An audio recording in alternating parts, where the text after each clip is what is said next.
You probably know Volkswagen for the Jetta or the Golf, both of which start under $20,000. But just 10 years ago, Volkswagen also made this, the Phaeton, a full-size luxury sedan designed to rival the Mercedes-Benz S-Class. This one also has a 12-cylinder engine, like a Lamborghini or a Ferrari, and the base price when this thing was new in 2004 was $95,000, or roughly $125,000 in today's money.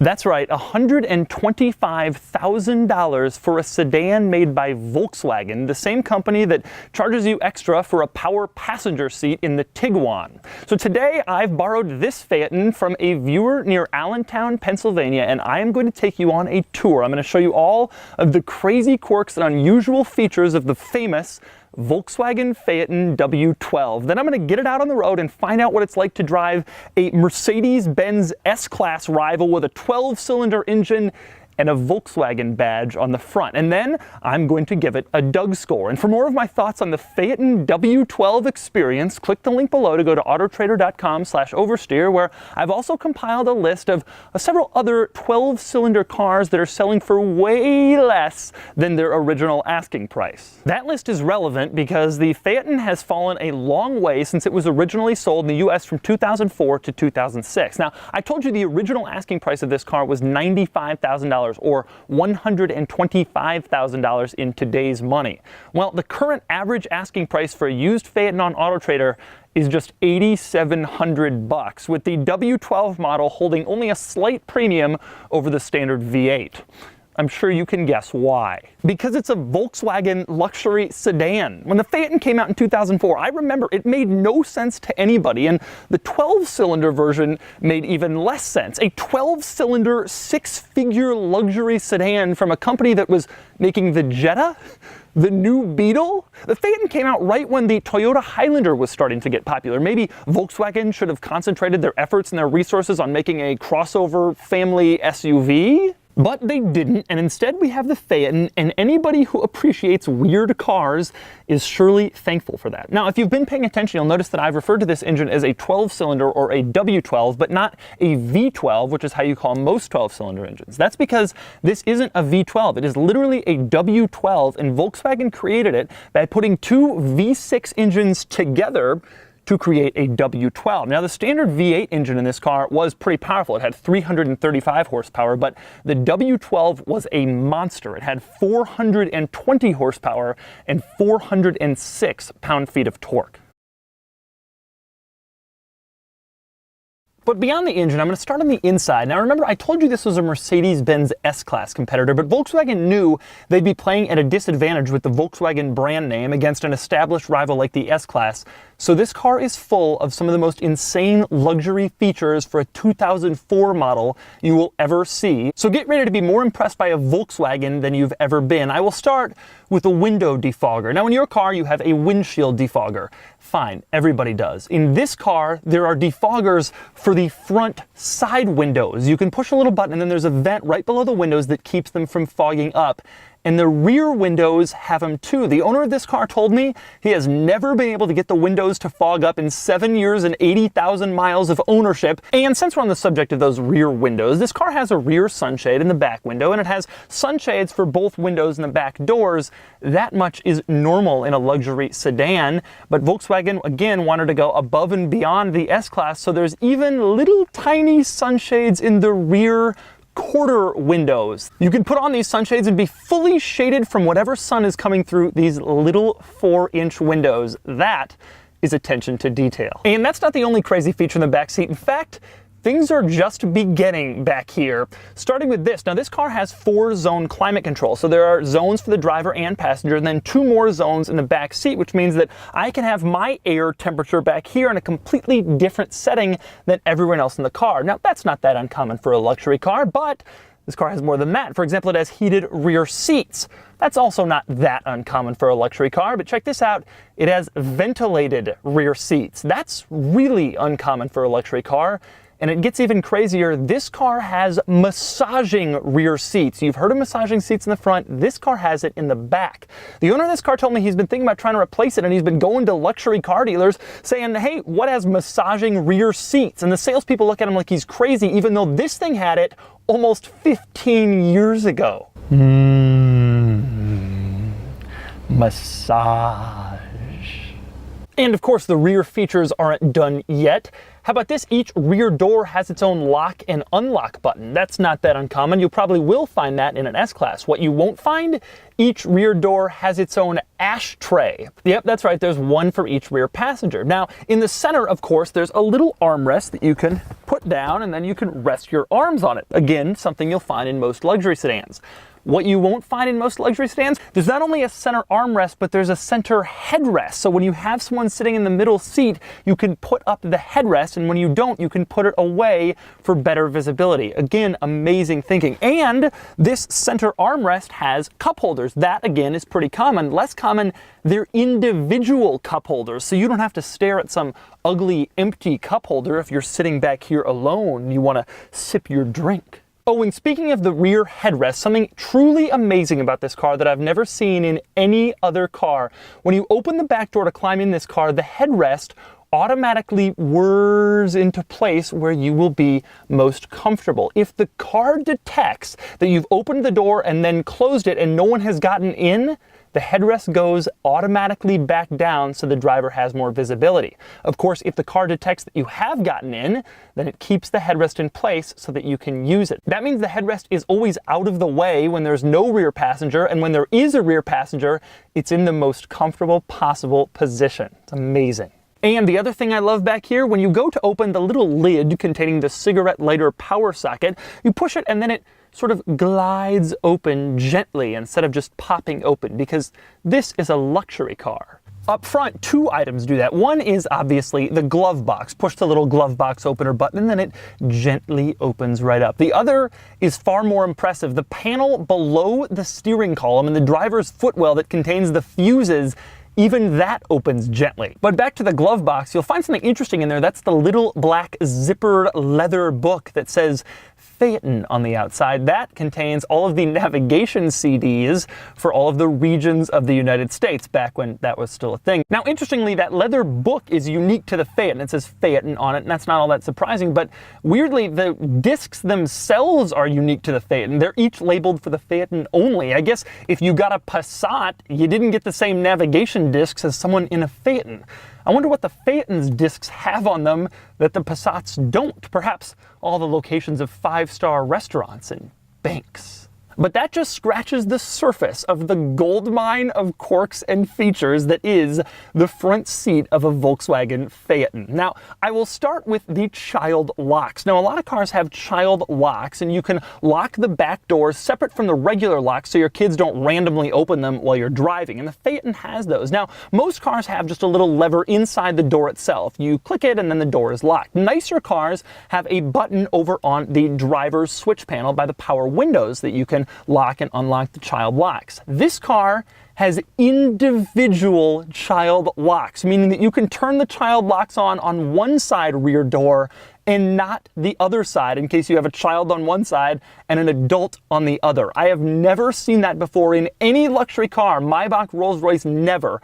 It is truly, truly impressive. And then we move on to the climate vents. Oh, the climate vents, one of the craziest things about the Phaeton. Now, the entire Phaeton has a ton of wood all over the interior, and the climate vents, well, they're just disappeared when the car is off. They're wood too. The climate vents don't actually reveal themselves until you turn on the car and turn the climate control to some temperature where they are required. And then the wood panels over the climate vents whir open and they reveal the climate vents so they can blast whatever air is necessary. You'll notice that the middle climate vent panel actually has a cutout for the clock. So the clock can always be displayed whether the climate vents are up or down. Now, the really crazy thing is when you have the climate control set to auto, sometimes those vents will remain closed. The car can get to your desired temperature by sending air out at the vents on your feet or by the windshield. But if you manually turn the climate control so that air is coming out of the vents on the dashboard, or if you're sending a lot of air, if you've changed the auto temperature to a very different temperature, it needs to get there quickly, it will open up those vents, they will whir open, and then all the air will come out until they've reached the desired temperature, and then they will close again to give you that beautiful wood look you get when you don't want to see your climate control vents. That is a feature you will only find in the highest end luxury cars, but the craziness with the climate vents doesn't stop there. In fact, it only gets crazier. Now, in your car, if you want to adjust how much air is flowing through each individual vent, you slide a little wheel. Usually there's an X or a little flowy diagram, and you slide the wheel depending on how much air you want to come through. In this car, it doesn't bother with some plebeian little slider. Instead, it has a switch, and there is an electronic display showing exactly how much air is coming out of each individual climate vent. You want more air? You push the switch to the right. You want less air? You push the switch to the left, and the little electronic display shows exactly how much air is flowing through each vent. And it gets crazier still because they have those switches and the electronic display in back, which means the rear seat passengers even use the switch and see the electronic display when they're adjusting their individual climate vents, which is something that will basically never happen, but it's there and it's high quality and it's amazing. Also interesting in the infotainment system climate controls, you have the ability to change the rear controls from the front seats without having to reach behind you and grab the rear controls. Instead, just adjust it through the infotainment system. You can change the temperature to whatever you want it to be, not the rear passengers. And speaking of the infotainment system, there are a couple of quirks there. For example, you can check out the tire pressure of all 4 tires or the spare. It's that little circle near the trunk of the car. There is a tire pressure monitor just for the spare tire, and when it's low, it lets you know that the spare is low on air. Also interesting in the infotainment system, if you go into settings, you can put the wipers in their service position, meaning if you need to adjust the wiper blades, just push this little button in the infotainment system, the wipers pop up on the windshield, and that makes it easier to access them so you can change the wiper blades. But that's not the craziest mechanical servicing thing you can do from the infotainment system. Check this out, go into service again, and you can open the mechanical opening for the headlight adjustment. In other words, press that, and you can more easily adjust the headlights or replace a bulb. You do that from your infotainment system. You can also do various other things from the infotainment system, like view trip data, and if you've ever wanted to see a Phaeton W12's fuel economy, well, here's this one's. Mostly though, the infotainment system is just this ancient system that you can barely even use if you've spent a lot of time around modern touchscreens. It isn't a touchscreen and it's rather cumbersome, but it's there and it has a surprisingly high amount of functionality. Moving on from the infotainment system, in fact, just underneath it, you will find in the Phaeton, right above the transmission lever, there are 2 little tiny storage trays, but actually they're ashtrays. And if you combine them with the ashtrays in the back, you will quickly realize that the Phaeton has 1 ashtray for each seat. And then there are the cup holders, which are one of my favorite Phaeton items. Now, just like the climate vents, Volkswagen wanted there to be just wood everywhere. And so the cup holders are wood and they're flush with the center console. So it just looks like one big wood panel until you actually need to use them. Then push them down and they become a cup holder. Again, individual. In other words, when the cup holder isn't in use, it's just sort of this unbroken plane of wood in the center console. And only when the cup holder is in use and pushed down does it break that plane and really reveal that there are cutouts for the cup holders. Now, interestingly, if the cup holder is in the down position and you want to get that plane of wood back in sight, press a button and then it pops the bottom of the cup holder back up so that it's flush with the center console. Of course it's a button, it's not just some mechanical release, because this is the Phaeton. Next up, we've got to talk about the shifter, which is one of my favorite shifters in any modern car. I can't really put my finger on why I like it so much, but it's wide and it's thick and it makes a T and it almost looks like an airplane thrust lever, you know? When you shift into gear, it feels like you're really making something happen, and I think it's really, really cool. It also is cool that it has a W12 badge on it, so you don't confuse this with the regular plebeian Phaeton. And I also like the fact that it has a nice little wood strip on it, continuing the the wood theme that basically dominates this entire cabin. And speaking of that wood theme, it's worth noting that there is an unbroken line of wood right below the windshield in your line of sight. And directly below that line of wood is a giant speaker. A few other interesting quirks in the front seats of the Phaeton. Now, if you look at the little panel on the side of the seats, you can see that you can basically adjust virtually anything related to the seats. But my favorite thing on that little panel are these two little unlabeled arrows up and down. I had no idea what they adjusted, so I started playing with them and I realized they adjust the seat belt. Now, a lot of cars have adjustable seat belts in case you're short or tall and you need the seat belt to go higher or lower, but this one has power adjustable seat belts. Push those arrows up or down, and then the seat belt on the B-pillar rises or lowers depending on where you want it. I've never seen that before. It's awesome. It's also worth noting that the Phaeton's gauge cluster is basically borrowed straight from the Bentley Flying Spur. In fact, the Bentley Flying Spur and the Phaeton came out right around the same time, and they share the same 6-liter W12, although in the Bentley, it's twin turbocharged for 550 horsepower. It's not turbocharged in this car and only makes 420 horsepower. Otherwise, these cars share some similarities, but mostly that gauge cluster. It looks basically identical to the Flying Spur, and the coolest part was it's configurable. It actually has a full color display in between the tachometer and the speedometer, and you can change it using a couple of buttons on the steering wheel. Now, of course, this looks ancient by today's standards, but back in 2004, this was a huge deal. Nobody had configurable gauge clusters, let alone full color ones. And I remember this was a really, really big idea back then. Also interesting were the Phaeton's parking sensors. They don't beep and upset your pleasant experience. Instead, the front ones are at the base of the windshield and they light up this little warning, green, yellow, red, depending on how close you are. That's not that crazy, but check this out. The back ones do the same. Watch this space right above the rear window as I back up and get closer to something. They light up so you can look in your mirror and see exactly how close you are to whatever's behind you. And then we move on to one of the craziest features in the Phaeton, one of the craziest features I've ever seen in any luxury car. I truly mean that. And that would be the visor mirrors. Now, in most cars, you drop the visor, you open the mirror, and you look at yourself. In the Phaeton, you drop the visor, you open the mirror, and you look at yourself. But if you want a closer look at yourself, slide that mirror over, and there is a magnified mirror so that you can see your imperfections up close. And it's not only on the driver's side, the passenger side has it too. There are two different intensities of mirror in the Phaeton's sun visors. Now, of course, the Phaeton also has a power closing trunk. Push a button on the trunk, wait, and the trunk will just close and latch itself. That's not all that uncommon. The coolest feature of the trunk is hidden back here, and it's something I guarantee you didn't know about the Phaeton unless you owned one, or you're a Volkswagen tech, or you're one of the crazy people who engineered this car when it was new. That feature is this. The Volkswagen emblem back here is not just an emblem. In fact, it is a hidden button you can use to open the trunk. If you have the key in your pocket, it has a proximity sensor. It detects that the key is close by. Walk up, push the logo, and the trunk automatically opens right up. You'd never know that was a button unless you know. Take a closer look at the operation of this. Now, a couple of interesting things inside the Phaeton's trunk, the most interesting of which is that this car has two batteries. I'm serious, it has two car batteries. One is on that side of the trunk, and the other one is on this side of the trunk behind this little netting area. It has two batteries because this car just has so many electronics and crazy stuff and this giant engine that one basically powers the ignition and the other powers all of the stuff inside this car. Now, trunk-mounted batteries are really difficult to get to if you have a dead battery and you need to jump the car. So fortunately, there's a little jump point under the hood, under a little panel that says plus minus. You can jump the car from there without actually having to tear apart your trunk lining.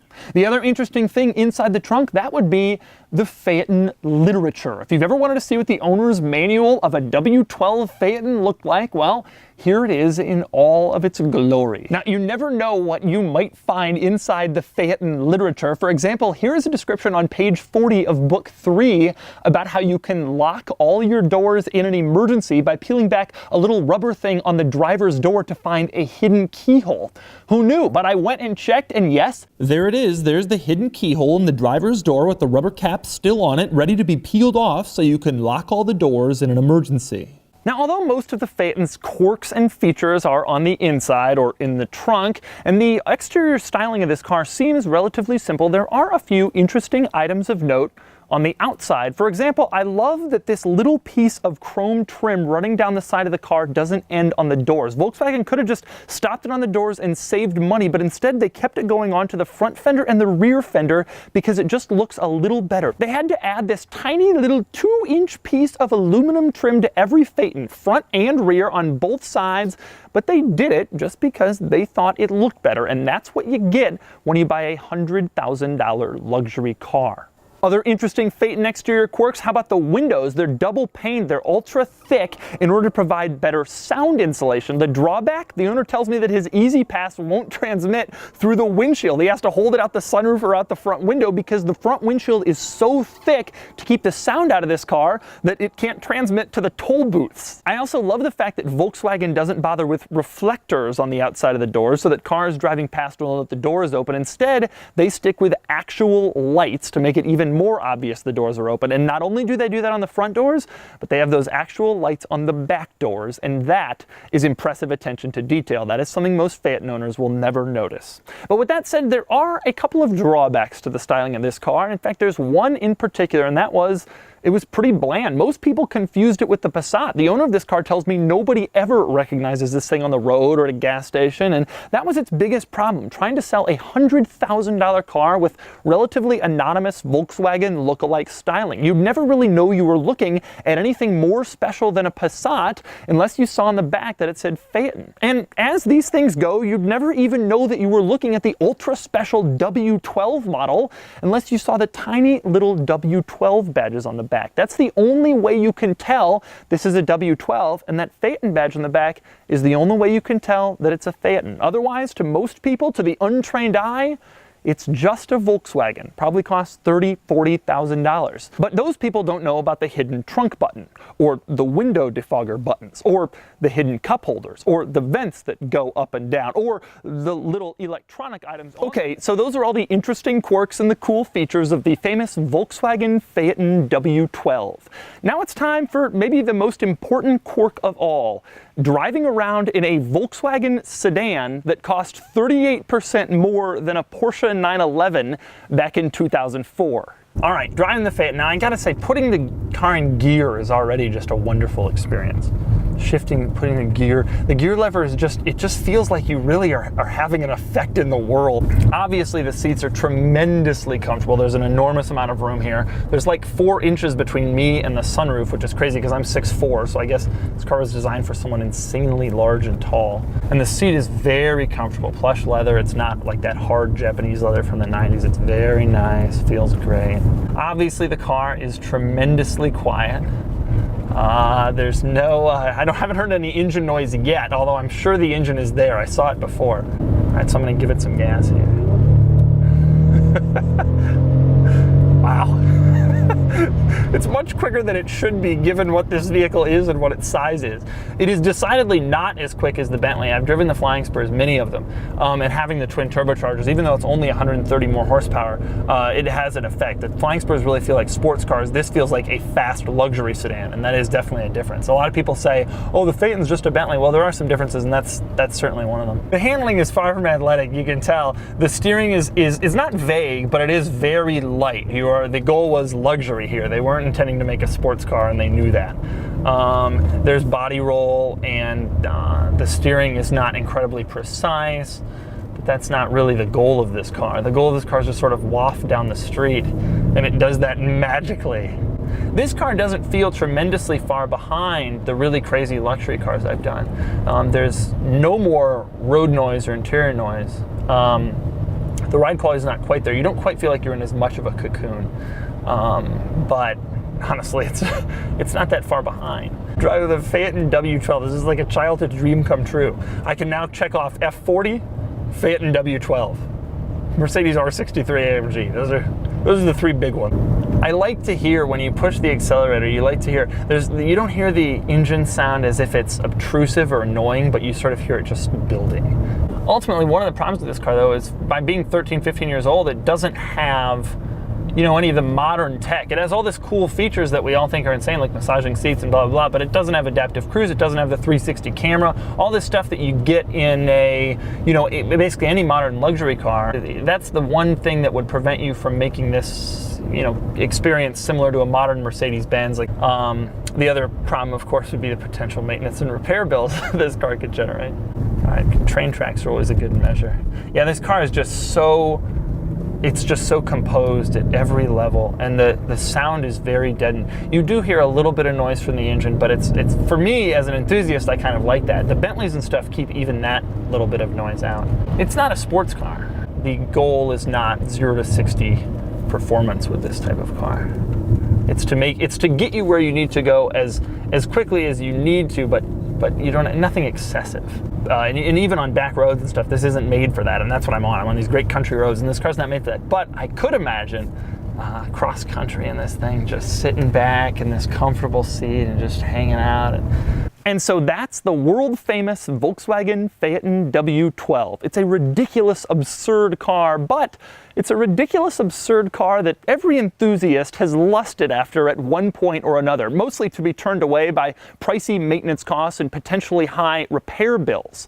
This car was sold in Europe all the way through 2016, but it only lasted in the United States for 3 model years, and frankly, it's easy to see why. Most luxury sedan shoppers want the status symbol of a luxury badge to go along with their luxury car. And that's understandable. Nonetheless, I'm glad I had the opportunity to get up close with the famed Phaeton W12. And now it's time to give it a Doug score. Starting with the weekend categories and styling, the Phaeton looked fine, but that was one of its biggest problems. Its design was nice, but it wasn't a standout, and it gets a 5 out of 10. Acceleration, the W12 does 0 to 60 in 5.8 seconds, and according to the Doug Score acceleration chart, that gives it a 4 out of 10.